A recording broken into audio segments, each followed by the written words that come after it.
आज इस वीडियो में हम जानेंगे कि हमें अपने जीवन में लोगों की बातों पे ध्यान न देकर खुद पर ध्यान देना चाहिए। तो चलिए वीडियो शुरू करते हैं। एक बार की बात है, एक लड़का था, उसका नाम सबल था, जो नगर में रहता था। वह अपने जीवन से बहुत निराश था।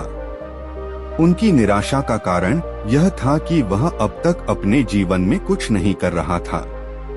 उसके माता पिता उसे ताने मारते थे कि आपके सभी मित्र कुछ न कुछ कर रहे हैं, लेकिन आप अभी भी घर बैठे हैं। दोस्तों के बीच भी अक्सर उनका मजाक उड़ाया जाता था। वह कहीं जाता तो लोग उससे पूछते कि आप क्या कर रहे हैं। उसे यह बताने में भी शर्म आ रही थी। वह कुछ नहीं कर रहा था। धीरे धीरे उसने रिश्तेदारों से मिलना जुलना कम कर दिया और लोगों से मिलना भी बंद कर दिया। वह ज्यादातर समय घर पर ही रहता है। वह अकेला रोता है और भगवान को कोसता है और अपनी किस्मत को दोष देता है।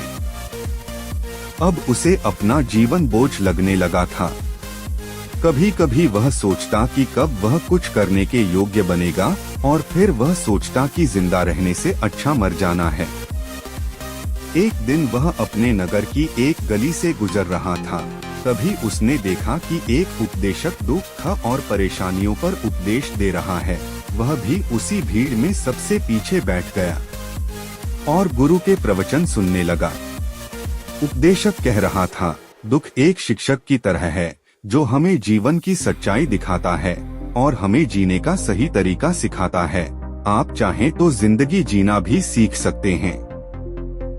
गुरुजी उपदेश दे रहे थे कि तुम चाहो तो कुछ भी हासिल कर सकते हो, और अगर चाहो तो एक कोने में बैठकर रो सकते हो। इन सभी बातों को सबल ध्यान से सुन रहा था, लेकिन शिक्षक की यह बातें पसंद नहीं आई। उसने खड़े होकर कहा कि कुछ भी सिखाने से दुख दूर नहीं होता, इसमें केवल दर्द होता है। दुख की पीड़ा अनंत है। ऐसा लगता है कि इसके बाद कुछ होने वाला नहीं है, इससे कुछ भी फर्क नहीं पड़ता है, इसके सामने तो मौत भी छोटी लगती है। उपदेशक ने कहा, फिर तुम्हारा दुख क्या है? सबल ने उसके सामने अपनी सारी व्यथा सुनाई और पूछा, मेरे दुख का कोई उपाय है तुम्हारे पास?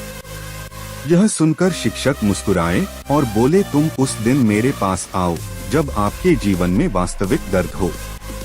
मैं आपकी समस्या का समाधान अवश्य करूंगा। यह कहकर गुरु वहां से चला गया। सबल ने सोचा, कहीं मेरा दुख नकली तो नहीं है? क्या मैं जिस दर्द से गुजर रहा हूँ वह नकली है? मेरा दुख कोई नहीं समझ सकता। जब माँ बाप नहीं समझते तो गुरु क्या समझेगा? उनके दुखों से व्यथित होकर सबल ने एक फैसला लिया कि अब वह कुछ करेगा। सबल ने एक छोटा व्यवसाय शुरू किया, पर उसे सफलता नहीं मिल रही थी। लेकिन उसके घर वाले पूछते हैं कि क्या वह कुछ कोशिश कर रहा है। वह अपने व्यवसाय में लगा रहा और धीरे धीरे उन्हें सफलता मिलने लगी।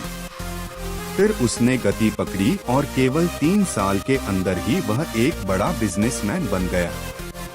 अब सबल के आसपास ऐसे कई लोग थे जो उसकी परवाह करता था, जो उससे प्यार करता था। अब उनके परिवार के सदस्य भी उसकी तारीफ करते नहीं थक रहे थे। दिन ब दिन उसके मित्रों की संख्या बढ़ती जा रही थी। अब वह अपनी जिंदगी से बहुत खुश था। उनके कुछ दोस्तों ने उन्हें सलाह दी कि जब आप एक बड़ा बिजनेसमैन बनकर बहुत खुश हैं, तो सोचिए आपको कितनी खुशी होगी अगर आप इस शहर और इस राज्य के सबसे बड़े बिजनेसमैन बन जाते हैं।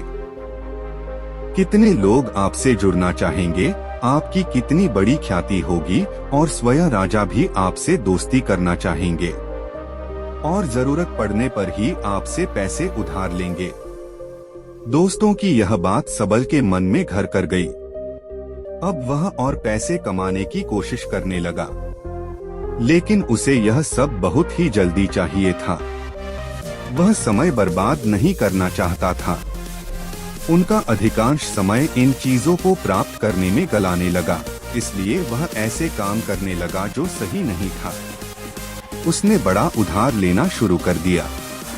उसके दोस्तों से पैसे की मात्रा और अधिक मुनाफा कमाने के लालच में वह अपने माल में मिलावट करने लगा। उसने अन्य व्यापारियों के खिलाफ भी साजिश रची और उन्हें डराया धमकाया, जैसा उसके दोस्त कहते थे वैसा ही करता था। वह इन तरीकों से ज्यादा पैसा कमा रहा था, पर अब उसके जीवन में पहले जैसा चैन न था। उनके मन की शांति गायब हो गई थी और वह रात को सो नहीं पाता था। वह हंगामे में रहता था। वह सब कुछ पाकर भी उन्हें किसी चीज में सुख नहीं मिल रहा था। एक दिन सबल अपनी गाड़ी में कहीं जा रहा था। तभी रास्ते में उन्हें उपदेशक का आश्रम दिखाई दिया। वह रुका और गुरु के पास जाकर बोला, संत, आपने मुझे मेरे पास आने के लिए कहा था जब मेरे जीवन में सच्चा दुख आता है। अब मैं बहुत दुखी हूँ कि मेरी नींद हराम हो गई है। मुझे कहीं भी शांति नहीं मिल रही है। इस प्रकार सबल ने अपनी सारी समस्याएं गुरु को बता दी। गुरु ने कहा, जब तुम पहली बार मुझसे मिलने आए थे तब भी तुम किसी दुख में थे। आपने उस दर्द से क्या सीखा? सबल ने कहा कि सिर्फ सोचने और चिंता करने से कुछ नहीं होता। आपकी दृष्टि को सच करने के लिए यह कार्रवाई करता है और सिर्फ काम करने से कुछ नहीं होता। परिणाम भी मिलना चाहिए। जब आपको लगता है कि आपका लक्ष्य हासिल नहीं होने वाला, तब राह में चाहे कितनी भी मुश्किलें आ जाएं, मन कितना भी निराश क्यों न हो, कितना भी लगता हो कि अब कुछ नहीं होने वाला है, तभी विश्वास करें, मैं जो भी कर रहा हूँ उसमें अवश्य सफल होऊंगा। खुद पर ध्यान दो, लोगों पर नहीं। लोग केवल सफल लोगों का सम्मान करते हैं। कोई कितना भी अच्छा क्यों न हो, वह हमेशा लोगों की नजरों में बोझ बने रहते हैं। यह सब सुनकर उपदेशक मुस्कुराया और बोला, जब आपके पास है तो यह वास्तविक दुख नहीं है। अपने जीवन में वास्तविक दुख आए तब मेरे पास आओ, मैं उसे ठीक कर दूंगा। सबल ने जाते समय साधु को सोने के सिक्कों से भरा घड़ा भेंट किया। घड़े को देखकर गुरु ने कहा कि यह मेरे किसी काम का नहीं है। उस पेड़ के नीचे गड्ढा खोदकर गाड़ दो। सबल ने घड़े को पेड़ के नीचे दबा दिया, जैसा कि गुरु ने बताया, और वहां से चला गया। कुछ दिनों से कारोबार ठीक चल रहा था, लेकिन व्यापार के गलत तरीके के कारण धीरे धीरे उसे व्यापार में घाटा होने लगा। उसकी सारी दौलत धीरे धीरे खत्म होने लगी और एक दिन ऐसा भी आया जब उसके पास कुछ भी नहीं बचा और उस पर कर्ज का बोझ चढ़ गया था। परंतु वह निश्चिंत था, क्योंकि उसने अपना सारा कर्ज अपने दोस्तों से लिया था।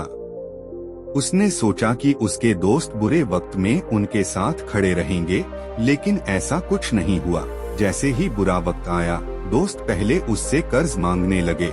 अगर उसने कर्ज नहीं लौटाया, उन्होंने उसे जान से मारने की धमकी भी दी। उनके सभी शुभचिंतक और प्रियजन उससे दूर हो गए।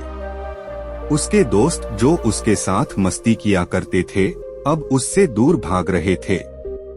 उसका परिवार उसकी गलतियां और कमियां गिनने लगा। उनकी सारी संपत्ति नीलाम कर दी गई और उसके पास कुछ भी न बचा। जब उसने अपने पिता से मदद मांगी, पिता ने कहा कि मेरे पास थोड़ी सी संपत्ति है, मैं तुम्हारी माँ को क्या कहूँगा अगर मैं तुम्हें दे दूँ। यह संपत्ति हमारा अंतिम उपाय है। सबल के मन में गहरा दुख छा गया। उसके आसपास कोई नहीं था जो उनके दुख को समझ सके, जो उसे संभाल सके। जनता के इस विश्वासघात के कारण वह अंदर से टूट चुका था।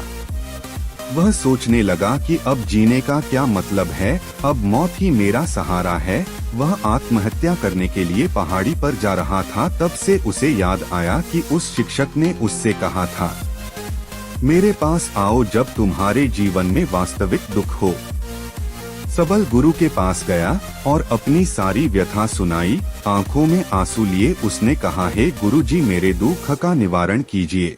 गुरु ने कहा, जब जीवन में असली दुख होता है तब मेरे पास आ जाना, मैं इसे जरूर ठीक करूंगा। सबल ने कहा कि ये क्या हो रहा है, मेरी जिंदगी में अभी दुख नहीं है, तो वो आखिर असली दुख क्या है? गुरुजी ने सबसे कहा कि पहले आप मुझे बताओ, आपने अपने दुख से क्या सीखा। सबल ने कहा कि मैंने वह सीखा जो लोग हमारे जीवन में आते हैं वह हमारी सफलता और प्रगति के कारण वो हमें धोखा जरूर देंगे, क्योंकि बुरे समय में वे हमारे साथ नहीं खड़े होंगे। वे अच्छे समय में ही हमारा फायदा उठाएंगे और बुरे समय में हमें छोड़ देंगे। उन लोगों पर ही भरोसा करें जो हमारे बुरे समय में हमारे साथ खड़े रहते हैं, लेकिन ऐसे लोग बहुत कम होते हैं। लेकिन जिनके पास है उन्हें उनकी सराहना करनी चाहिए, उनका अपमान नहीं करना चाहिए। मैंने कभी भी किसी के खिलाफ साजिश नहीं रखना चाहिए। अपना काम ईमानदारी और धैर्य से करें और कभी लालची मत बनो। अपने सारे दुख दर्द और अनुभव बयां करने के बाद सबल गुरुजी के सामने आंखों में आंसू लिए बैठ गया। कुछ देर बाद साधु उठे और पेड़ के नीचे एक गड्ढा खोदा और घड़ा निकाल लिया जो सोने के सिक्कों से भरा हुआ था। उसने सबल को देकर कहा, मेरे पास आओ जब तुम्हारे जीवन में वास्तविक दुख हो। सबल ने अपने शिक्षक को धन्यवाद दिया और उसे प्रणाम करके चला गया। उस पैसे से उन्होंने एक छोटा सा व्यवसाय शुरू किया। अब वह छोटा व्यापारी बनकर भी खुश हैं। उन्होंने पूरी लगन और ईमानदारी से कारोबार किया। जल्द ही वह अपने शहर का एक बड़ा व्यापारी बन गया। उनका जीवन सुख सुविधाओं से भरा हुआ था, लेकिन कोई कितना भी अच्छा क्यों न हो, लेकिन जीवन में दुख आता है तो सबल के जीवन में भी दुख आते थे। अपने माता पिता की मृत्यु के रूप में वे दोनों एक ही दिन मर गए। सबल अपने माता पिता से बहुत प्यार करता था, इसलिए उनके निधन से उन्हें गहरा सदमा लगा। वह शवों को ले गया, दोनों को श्मशान घाट ले गया जहां अंतिम संस्कार किया गया। वहां उसने अपने माता पिता का शव जलता हुआ देखा तो उनका मन बेचैन हो उठा। उसके मन में कई सवाल उठने लगे।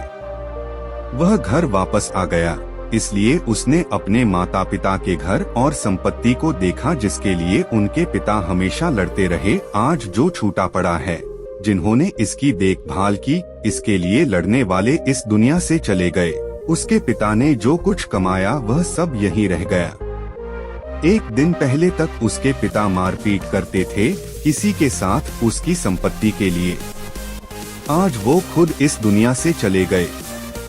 उसका मन ऐसे अनेक विचारों के बवंडर में था। वह अंदर से अकेला और डरा हुआ महसूस कर रहा था। वह खाली महसूस कर रहा था। उसे लगा कि कुछ है, वह समझ नहीं सका। इसलिए वह गुरु के पास गया। उसे देखकर गुरुजी ने कहा, क्या जीवन में कोई दुख है? सबल ने कहा, वैसे तो जीवन में कोई दुख नहीं है, सब कुछ अच्छा चल रहा है, लेकिन आज मेरे माता पिता का देहांत हो गया है। मैं इस घटना से बेहद दुखी और परेशान हूँ। गुरुजी ने कहा, इसमें दुखी होने की क्या बात है? एक दिन सबके अपनों को मरना है। कोई न कभी जिया है और न कभी रहेगा। एक दिन तुझे भी मरना है। शायद तुम कल ही मर जाओगे या आप आज भी मर सकते हो। सबल ने कहा, क्या कह रहे हो गुरुजी? मैं भी मर जाऊंगा, लेकिन मैं अभी जवान हूँ। गुरु ने कहा कि सब जी रहे हैं इस भ्रम में कि मृत्यु केवल दूसरों को आती है, बड़ों के पास ही आती है। लेकिन जवान और बूढ़े मर जाते हैं, बच्चे मर जाते हैं। मौत का उम्र से कोई लेना देना नहीं है। यह सभी को प्रभावित करता है। मास्टर जी की ये बातें सबल के मन में घर कर गईं और वह चुपचाप चला गया, लेकिन उसका मन अभी भी बेचैन था।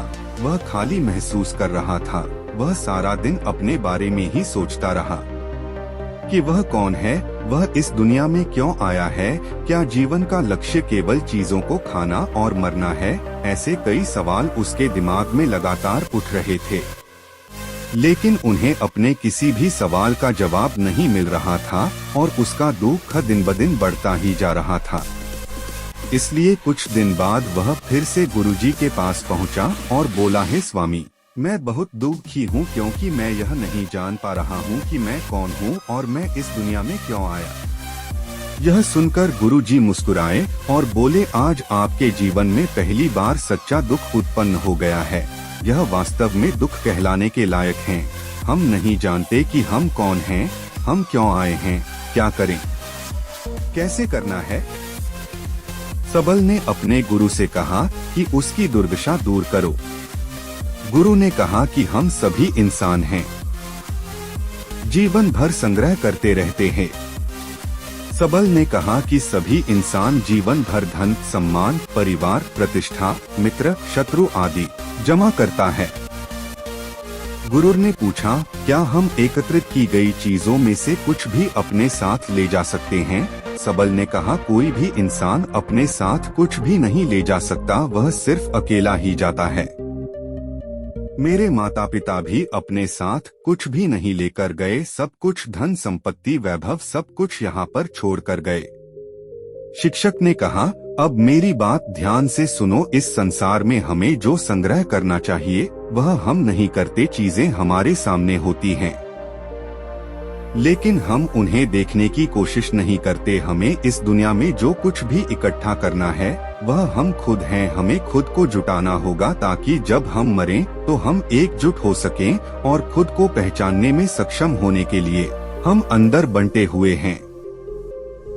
हम प्यार, नफरत, गुस्सा, ईर्ष्या में बंटे हुए हैं। क्रूरता, धन, स्थिति, प्रतिष्ठा, सम्मान, पहचान, धर्म, जाति, सैकड़ों हजारों ऐसी चीजों और इच्छाओं में हम विभाजित हैं और टुकड़ों में जीवन जी रहे हैं। इस विभाजन के कारण हमारी चेतना कभी एक नहीं हो सकती। हमारी चेतना शक्ति बिखरी हुई है, इसलिए हमारे पास इतना समय नहीं है, इतनी ऊर्जा नहीं कि हम मुड़ सकते हैं और अपने भीतर देख सकते हैं। वास्तव में धन, सम्मान और सुविधाओं का अभाव, लोग इसे दुख समझते हैं और जीवन भर के लिए जो दुख कहकर रोते रहते हैं और समाधान खोजने का प्रयास करते रहते हैं, उन्हें अपना समाधान कभी नहीं मिलेगा, क्योंकि जिसे लोग दुख कहते हैं वह वास्तविक दुख नहीं है। यह सिर्फ एक आदमी की इच्छा है, उसकी इच्छा कभी पूरी नहीं होती, इसीलिए व्यक्ति को कभी उनके प्रश्नों का समाधान नहीं मिलता। इसलिए इन सब से परे, यदि आप अपने दुखों का अंतिम समाधान चाहते हैं तो सबसे पहले खुद को समेटो। इस दुनिया से अपनी ऊर्जा वापस ले लो और इकट्ठा करो।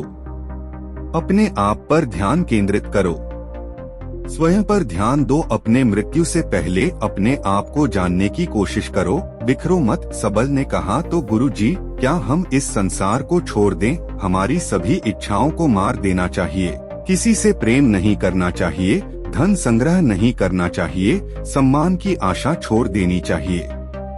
शिक्षक ने कहा कि भावनाओं और इच्छाओं ऐसे बिखरे हुए मनुष्य में से निकल आओ, जैसे कोई पत्थर पहाड़ से गिरे जिस पर पर्वत का कोई वश नहीं है सिवाय देखने के।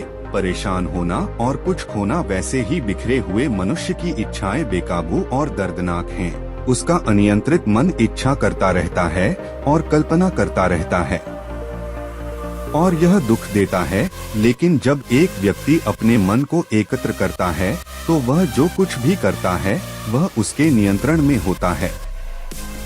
फिर उसकी इच्छा से इच्छाएं भी उत्पन्न होती हैं। सबल ने कहा कि आपने मेरे असली दुख का समाधान कर दिया। आपका बहुत बहुत धन्यवाद। अब से मैं खुद को समेटने, खुद को तराशने की कोशिश करूंगा। गुरुजी ने कहा कि मानव शरीर में बहुत ऊर्जा और शक्ति है, लेकिन यह फालतू के कामों में बंटा हुआ है, बेकार की बातों में लगा हुआ है। यह एक बहुत ही शक्तिशाली मशीन की तरह है। एक बच्चे के हाथ में रखा जा रहा है और वह बिना सोचे समझे अपनी शक्ति बर्बाद कर रहा है और बिना किसी नियंत्रण के। इसीलिए इस शक्ति पर ध्यान दें, अपनी चेतना, और इसे इकट्ठा करें। सबल को अपने प्रश्नों का उत्तर मिल गया। उसने अपने गुरु का शुक्रिया अदा किया और चुपचाप चला गया। दोस्तों, उम्मीद है आपको यह कहानी पसंद आई होगी। अगर आपको यह कहानी पसंद आई हो तो अपने दोस्तों और परिवार के साथ जरूर शेयर करें। अगर वीडियो पसंद आई हो तो वीडियो को लाइक करें और ऐसी ही मोटिवेशनल कहानियों के लिए चैनल को सब्सक्राइब जरूर करें।